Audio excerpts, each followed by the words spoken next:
Welcome to Bangalore சமையல். இப்போ நம்ம பார்க்க போகிறது க்ரீன் வெஜிடபிள் புலாவ். தேவையான பொருட்கள் என்னன்றது பார்க்கலாம். இதெல்லாம் பேஸ்ட்டாக அரைச்சி அதில் நம்ம சேர்க்க போகிறோம். அதற்கு தேவையான பொருள் என்னென்னா இஞ்சி, பூண்டு, கொத்தமல்லி, புதினா இலை, பச்சை மிளகாய், பட்டை, லவங்கம், ஏலக்கி, அன்னாசி பூ. அடுத்ததாக இதெல்லாம் தாளிப்பதற்காக யூஸ் பண்ணுற ஐட்டம்.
இப்போ நம்ம மசாலா நல்லபடியாக வதக்கின பிறகு எடுத்து வச்ச காய்கறிகளை சேர்த்துக்கலாம்.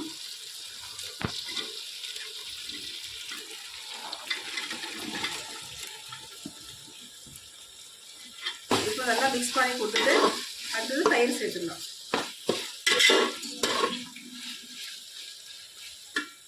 தயிர் சேர்த்துன பிறகு தேவையான உப்பு போட்டுக்கலாம்.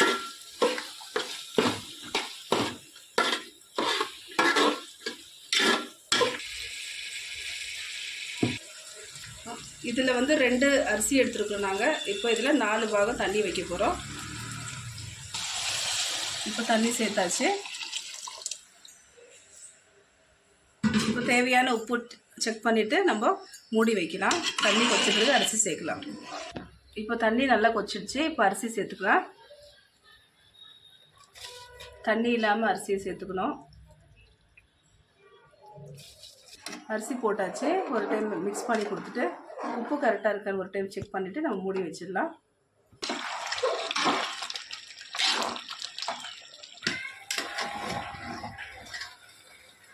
இப்போ தண்ணி எல்லாம் இருந்துச்சு. இப்போ நெய் மேலே சேர்த்துக்கின்னு நம்ம மூடி போட்டுடலாம். சாப்பாடு ரெடி ஆகிடுச்சு. 5 நிமிஷம் தம்மு போட்டு நம்ம பார்க்கலாம். இப்போ சாப்பாடு தம் ஆகிடுச்சு. இப்போ கடைசியாக கொத்தமல்லி மேலே தூவிட்டு நம்ம இறக்கிடலாம். ஆகிடுச்சு. இப்போ ரெடி ஆகிடுச்சு. க்ரீன் வெஜிடபிள் புலாவ் ரெடி ஆகிடுச்சு. கூட தயிர் பச்சடி வச்சுருக்குறோம். இந்த வீட்டில் நீங்கள் ட்ரை பண்ணி செஞ்சு பார்த்துட்டு எப்படி இருக்குன்னு கமெண்ட் பண்ணுங்கள். உங்களுக்கு பிடிச்சிருந்தால் லைக் பண்ணுங்கள், ஷேர் பண்ணுங்கள். தேங்க்யூ ஃபார் வாட்சிங்.